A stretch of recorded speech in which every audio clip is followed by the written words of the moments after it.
What's up, kings and queens? It's your boy Dan from Daft Previews. I got 3 more picks on this juicy slate. If that sounds interesting, let's go. Sub to the channel cause your boy's getting busy. Coming to you live from the west side of Sydney. We've got the free picks and the juice on the daily. It's all free, you don't even have to pay me. What's good, ladies and gentlemen? I hope you are doing well in your hood. Quick recap on yesterday. We got 2-1. And the guy that you all left comments about was the guy that let us down. Starting off with the winners, though. We'll cash Pascal Siakam rebounds very easily. He had 2 fouls in the first 2 minutes, and I thought, oh, God, here we go. But he got there in the end pretty easily. So Siakam, he delivers. The other play that we had, which cashed, was Ivica Zubac, under 15.5 points. That was relatively sweat-free. Went exactly according to the plan. They torched the Grizzlies from the perimeter. Zoo didn't see much volume. He was very efficient tonight, but he didn't see the volume that he needed to cash that bet out. So really happy with the under there for Zubac. Maybe we need to look at more unders perhaps, or do we just keep betting unders whenever Zach Edey plays? That I'm not too sure. We'll see. But our loser on the day was Svi Mikhailik from the Utah Jazz. I said if he took at least 6 shots, I'll live with the result. The only way we're going to lose this bet is if Variance gets us, and Variance got us. Like, he came out hot. He was aggressive as hell. I'm just checking the box score right now. But from what I remember, he was 1 from 8 at halftime. Yeah, it was 1 from 8 from halftime. Then in the second half, they told him to stop shooting the ball. So he didn't attempt a shot in the second half. But 1 from 8 in the first half was more than enough shots to cover 7.5 points. Me, being the miserable bastard I am, I went back and I looked at the numbers. And you wouldn't believe it. Every game in the last 3 seasons that guy's taken 8 shots in, he's covered that line in. So completely unlucky. As angry as you may feel about it, the read was good. He took good shots. He just missed a whole lot of them. And that's Variance for you. The volume was there. I honestly don't hate the look. I just hate that we lost. But don't sweat it. I've got another 3 picks on this juicy slate. And then I'll take you through all my leans for it as well, as always. Now, shout out to PropsMadness, the best tool you're going to find if you like betting on NBA player props, advanced data. It's got all this stuff that no other competitor has. I use this thing religiously, and I think you should too. If you're interested in checking it out, there's a discount code down below in the video description. Go ahead and check out PropsMadness, play around with it. It's also really good on the NFL as well. Now let's talk about these 3 picks. First one, we got the Pelicans versus the Nets, a relatively early game, I guess, compared to what we have been seeing lately. But first game on the slate, and I'm looking at Trey Murphy in this one. And I took him for over 9.5 rebounds and assists. Trey Murphy over this line in 13 out of 21 games this season, averaging 10.1 rebounds and assists. Couple key call-outs we need to make. There's no Zion. There's obviously no Jordan Poole. Herb Jones has been out, but only for a couple of games now. But looking at his games without Zion, without Jordan Poole, he's over this line in 8 out of 10 games, averaging 12 rebounds and assists. Now, if we talk about the matchup, it even gets more arousing. The Brooklyn Nets allow the 2nd most rebounds and assists to his position, 6th most assists overall. We already know defensively they're not good, right? But breaking things down, the rebounds, he's just been rebounding like an absolute beast, especially when you add in the fact that Herb Jones has been out. That's another big wing rebounder. So in the 3 games without Zion, Poole, and Herb Jones, he's averaging 10.3 rebounds, and he's got an excellent matchup to get boards. And if we look at his assists, without Zion, Jordan Poole, Herb Jones, 4, 4, and 8, 5.3 assists per game. And it's up against the Nets get absolutely smoked when it comes to assists. The Nets, they're going to apply some pressure. They're going to put a lot of pressure on Jeremiah Fears to get rid of that ball. Secondary creators, just like Trey Murphy, who gets his work done on the wing, they're going to see the ball a little bit more than they normally would, which is going to open up a lot more assist opportunities, which is why I'm looking at the rebounds and assists. In the 3 games without Zion, Poole, and Jones, he's averaging 15.7 rebounds and assists. Despite the Brooklyn Nets being dog shit, we've only got a 3-point spread because the Pelicans are dog shit as well. And if the game is close, Trey Murphy's going to see a whole lot of minutes and a whole lot of opportunity here. I really like the matchup and his potentials, given this game should be tight. So Trey Murphy over his rebounds and assists over 9.5 is what I'm looking at. If you can't get the same line, 10.5 at plus money, it's still a decent look. Or you can just look to take his rebounds or his assists. It's up to you and how you wish to play this. But I'm taking Trey Murphy over his rebounds and assists. The next one that we're looking at is in this Kings versus Miami game. And I'm going with Khalil Ware. Now, Khalil Ware, I feel like every time I've bet on him this season, he's performed well. So hopefully he delivers for us today. And I'm looking at taking 10.5 rebounds for Khalil Ware. I got this at plus money. If you look around, you might be able to get plus money for it as well. But liking him to go over his rebounds prop. Now, he's gone under this line in 5 straight games. He's gone over this line in only 9 out of 23 games. His best games were with Bam Adebayo out of the lineup. Let me show you. 12.5 rebounds a game without Bam. With Bam in the lineup, 9.8. Now, I don't make that call out to say that Bam's not playing. Bam is definitely playing in this game. But what I'm calling out here is the Miami Heat are on a back-to-back. They just lost to the Orlando Magic by 1. In that game, Khalil Ware only played 22 minutes. Bam Adebayo, on the other hand, he played a season-high 40 minutes in that game. He's on a back-to-back at home against the Kings, whilst Bam should still see 30-plus minutes in this one. I think it's time that Khalil Ware gets a little bit more of a run. He got 22 minutes last night. He's projected to play 25. And I think if he plays well, they might even give him more minutes. So there's some upside there when it comes to Khalil Ware getting oh, shit, didn't even mean to rhyme that. Got me off guard completely. But the other thing I want to call out is like Khalil Ware in great matchups has been a bit of a beast. So what we'll do is we'll look at just teams that allow rebounds to centers. Let's look at the bottom half of the league. He's over this line in 5 out of 8 games, averaging 13.1, right? But what's more important is not how often he covers this line, because his line could sometimes be 12, sometimes it's 8, right? It depends on how many minutes he's expected to play. If we look at how he's performed against a closing line, 7 out of 8 games, averaging 13.1 boards. So wherever the books set his line in a soft matchup, he typically outperforms that line. He's undervalued by the market. So even though the 10.5 might look a little bit high and a little bit scary, if you're just looking at hit rates, how he's performed in good matchups against the closing line has been exceptional. And he's got a great matchup today. The easiest matchup he's had all season. It's the Sacramento Kings, who've been getting smoked. They allow the most rebounds to centers in the league, the 4th most rebounds overall. They don't really attack the offensive glass anymore. They don't have Domantas Sabonis. They're running Eubanks and what's that rookie's name? Fuck. Even if I read it, I probably won't be able to say it. But either way, Khalil Ware, soft-ass matchup. Whether he plays a lot of minutes, where he just plays his normal minutes off the bench, he should be able to eat this Kings team alive. We've got a high game total of 240. Both of these guys play with a lot of pace. The Kings, 8th fastest pace. The Heat, fastest in the league. So it's a very fast-paced game. Bam just played 40 the night before. Khalil Ware should get some extra minutes. And he's got a size advantage. He's got an athleticism advantage. He's on the team that's favored to win. There's so many reasons to take the over here. So I'm liking the 10.5. He's been killing closing lines all season, and I'm expecting him to kill it here against the Sacramento Kings. So Khalil Ware over 10.5 boards. And then my last play, we're not betting on some European with a name that I can't pronounce properly. Don't worry, you'll know this guy. From the Detroit Pistons, it is not Cade Cunningham, unfortunately. Duncan Robinson. And I am betting on Duncan Robinson over 12.5 points and rebounds. Now, I will say this. If you can't get the 12.5 points and rebounds, if this is at 13.5 for you, I would pivot to 10.5 points for Duncan Robinson. Now, looking at the points and rebounds, he's over this line in 15 out of 21 games this season, averaging 15.7. He's projected to play 30 minutes. It's his normal rotation. But if we try to just get rid of some outliers here and we look at games where he's played between 25 and 35, over in 12 out of 18, still averaging 15.5. So in terms of hit rate, it's been fantastic. The opportunities have been there. He's played against the Bucks, 2 weeks ago? And in that game, he had 15 points, covered the points and rebounds line in points alone, but he also had 3 rebounds to go with it. The matchup, it's not the best matchup in the world, but by no stretch of the imagination is this a hard matchup against the Milwaukee Bucks. They allow the 10th most points above the break.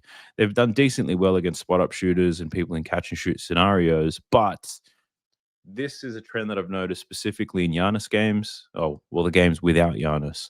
Without Giannis, the Bucks play less one-on-one defense because they don't have capable perimeter defenders.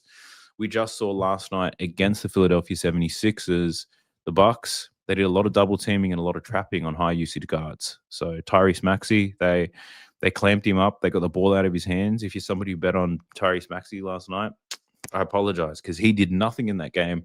But it's not because Maxey was bad. It's because the way that the Bucks played defense, it forced Maxey to pass that ball to get rid of it. And that found a lot of the wing players like a Quentin Grimes who had a very strong game. Now, I can definitely see the Bucks doing the same thing to Cade Cunningham here. They know if they let Cade work one-on-one, he's going to kill them. So if they send a lot of traps and a lot of pressure, Cade's going to have to move off that ball. Duncan Robinson is going to be that release valve for a lot of people. When Asar Thompson drives to the basket, Duncan Robinson's going to be the one waiting. Cade gets doubled. Robinson's going to be waiting. If there's a Duran offensive rebound, Duncan's going to be waiting. So Duncan Robinson doing a whole lot of waiting here, but hopefully they deliver because the hit rate is fantastic. And when I visualize this game in my mind, with the amount of pressure the Bucks should apply to Cade Cunningham, it should really open up Duncan Robinson to score the ball quite well. Now, why did I take the rebounds? There's no massive edge on the rebounds. I'll call that out. The whole reason here is if his points line's at 10.5, his rebound line is at 2.5, then this points and rebound line should be a little bit higher. That's why I took it at 12.5. That's why I'm saying if this moves to 13.5, that's the appropriate line. I would just pivot and take the 10.5 points. But Duncan Robinson, that's my third pick. If you're down with all three, let me know in the comment section. Or if you're not taking one of them, tell me the reasons why. But those are the three picks. Smash the like button, subscribe to the channel if you haven't already. But we are not done. We'll click through each game. I'll tell you some things that I'm leaning towards, what I like, what I don't. And then hopefully I can provide you with some more value that way.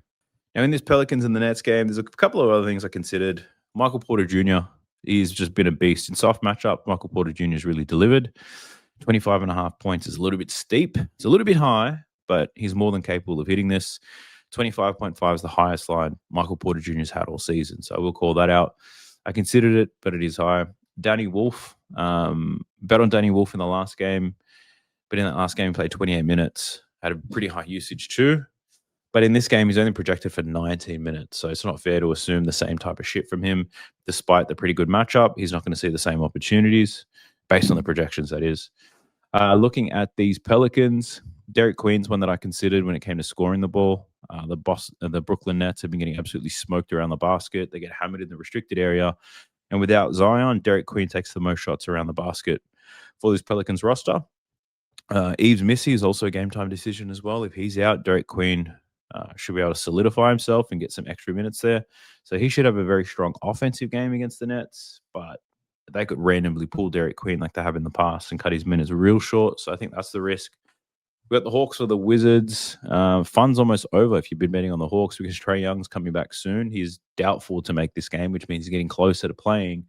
But we've got the Hawks and the Wizards. Now, the last time these guys played each other, this is where the Wizards blew out the Hawks and everyone was shitting on me because I bet on Jalen Johnson. I didn't know they were going to get blown out. So I wanted to go back to it, to be honest. But Jalen Johnson, after his amazing game against the Denver Nuggets, his lines are so high to the point where I don't know if I can play them anymore. 26 points, 9 assists, and 11 rebounds is Jalen Johnson's line. So the value around him is disappearing, unfortunately. So I've got no leans in this Atlanta Hawks game. It's a back-to-back. Porzingis not on the injury report, but who knows if that guy's going to play again.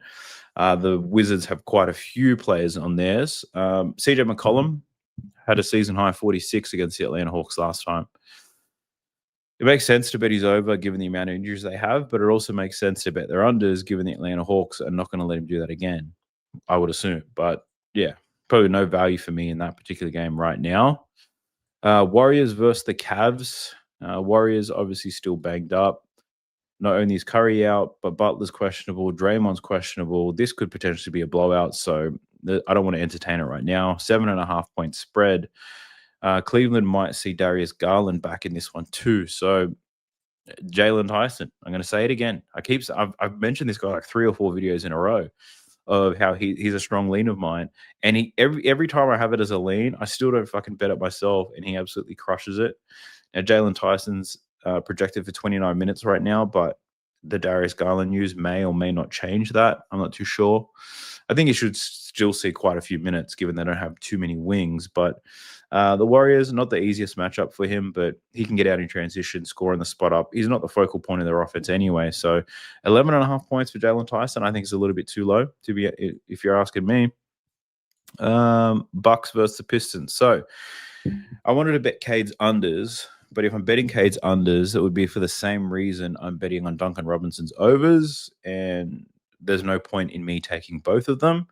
At the same time, I could be wrong about the Milwaukee Bucks applying more pressure and double teams without Giannis. It could be like a scenario-based defensive ploy. So not to say that they're going to do that in every single game. They probably did that specifically against Maxi because Maxi's killed them earlier this season. So a bit risky if I'm betting for me to bet both, but I do lean towards Cade's under in his points. And I'm a bit spiteful that he cost me a lot of money a few days ago. For these Bucks, man, who could it be? Again, Ryan Rollins, Kevin Porter Jr. They'll see the bulk of the offense, but the lines are pretty much the same as what they were in the last game, and both of these guys went under. Kevin Porter Jr. hooked. Ryan Rollins was close, 16, but didn't really get busy late in that game either. The Bucks right now are a bit hard. It's just a bit hard. I think if I was going to bet on one, I'd probably lean towards Bobby Portis. And he did just have a good game now, but I'm just thinking like Bobby Portis should get some decent minutes here, given the size of the Detroit Pistons down low. And I'm sure he's going to be motivated as hell for this one. And so is Isaiah Stewart, right? After they, traded hands in their previous game, Bobby Portis probably gets himself up for this game. Clippers versus the Wolves. I had a few different ideas here. Didn't actually go with any of them, but Anthony Edwards is one. I know that he's got a great matchup to score, but 29.5 points is very high. And I think for Anthony Edwards to score 30 points in this one, he's got to shoot very well from his jump shots and from the 3-point line because as much as he likes to attack the basket, it's going to be tough for him down there with Zubac and his size. But if he can shoot very well from the perimeter, Anthony Edwards can definitely score a lot of points here. The Clippers, second most points to pull up jump shots, most points above the break, below average in the pick and roll, and the second most points in isolation. So great matchup here for Edwards, but he's had good matchups before and fucking been shit. So, and that's because he's heavily reliant on outside shooting. So that's a lean for me because I don't know what his mindset and attitude is going to be. Rudy Gobert rebounds and assists was one that I considered. Even if we just look at the boards, and this is probably just from a historical standpoint, he's over this rebound line in 6 of his last 7 games against the Clippers, and his assists, he's hit this in five straight games against the Clippers. So I was looking at combining both of those. His rebounds line only at 9.5 is pretty low. Should be in good position against Zoo as well, so factor that in. But it is Rudy Gobert after all. He doesn't respect coin. And then for this Clippers team, man, tough matchup for quite a few of them. I don't know where the offense is going to come from. Like Kawhi Leonard has an okay matchup to score based on how he's been playing and doing work in the pick and roll.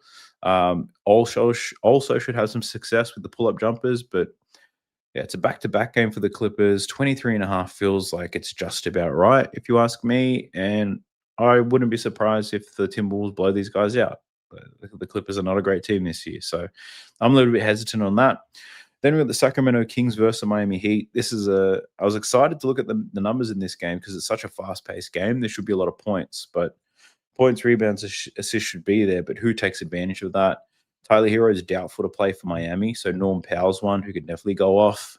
He just scored 28 against Orlando in a tougher matchup than what he's going to see today against the Kings. So, but 24.5, so relatively high line here for Norm Powell. Then Bam Adebayo. When I was thinking about the Khalil Ware thing, Bam obviously has a really soft matchup, no true center, but at the same time, Bam's not really a true center either. Like, he's an undersized center, if you ask me. So does he have he's got an advantage from a skills perspective, but probably not in terms of size. But centers have been killing them lately. I will call that out. So something around Bam. But then I know that like he just played 40 minutes last night on a back-to-back. How is he going to go after that? So I have some hesitation on Bam, despite me thinking that he'll do well. I wanted to bet Davion Mitchell assists, but that line was 7.5 and it's juiced. I was like, oh, hell nah. Good matchup, but I don't know. But it could be someone like a Jaime Jaquez. His assists, 3.5 assists for Jaime Jaquez. With no Tyler Hero in this one, he should revert back to his old bench role where he plays close to 30 minutes, pushes the pace, and creates assist opportunities for everybody running with him. So that could be a sneaky look, but that's heavily juiced as well. So that's no fun. And then for this Kings team, man, it's a mystery. It's an absolute mystery. The only one I considered betting on was Malik Monk, because out of all these guys, Malik Monk's been like really turning it up lately. We don't have any Dennis Schroeder in this one, so he's out. So Malik Monk's going to get some extra time off the bench. And yeah, similar types of players to Malik Monk have done quite well. His matchup's not bad. They need to get points from somewhere, and it's a fast-paced game, so Malik Monk can definitely get it done. As a spot-up shooter, hit, and someone who scores in transition, don't mind Malik Monk. I wanted to bet on Russell Westbrook again. It's been a minute. I wanted to bet his rebounds and assists, but this 15.5 feels a little bit too high for me. He's got a 7.5 assist line, 7.5 rebound line, which is honestly just about right. And I say that it's right because it's high enough for me to I can't bet it. I want to bet it, don't get me wrong, but I would have loved to see a 13.5 here, but no luck there. Rockets versus the Mavs. This game stinks. Şengün, speaking of stinky, Şengün, he's questionable whether he plays. PJ Washington's questionable, so is Daniel Gafford. So if I'm betting on this game, it probably have something that I do like closer to once I know who is playing. Rockets are on a back-to-back as well. From a matchup perspective, Şengün actually has the best matchup, I'd say, for the Rockets here against Dallas. Dallas do get smoked in the paint, and Şengün's their paint guy. But Ahmed Thompson is actually someone who could score quite well in this Dallas Mavericks team. He lives in the paint as well, attacks the basket quite a lot, and also gets some stuff done on the offensive glass. But nothing that I'm loving to death in that one. And that's our last games. It's only a 7-game slate. Then the following day, we've only got it's a much bigger slate. That's what I'm talking about. Okay. The day after, actually, it's not that much bigger, but some of these games look decent too. But we'll see what we do. So that's a wrap on today's video. As always, I appreciate you if you made it this far into the video. YouTube rewards watch time, and if you've watched it to this point, you've done more than enough for me. But if you're watching and you haven't subscribed yet, I ask that you do that. I'm dropping these videos every single day. NFL videos, a couple of those per week as well. Help your boy out. Help us grow. Like, subscribe, all that good stuff. But if you are betting on this slate, I ask that you gamble responsibly. I apologize for clapping my hands really loud into a microphone, but gamble responsibly. I wish you the absolute best of luck. I'll catch you in the next one. Peace. Sub to the channel cause your boy's getting busy. Coming to your line from the west side of Sydney. We've got the free picks and the juice and the daily. It's all free, you don't even have to pay me.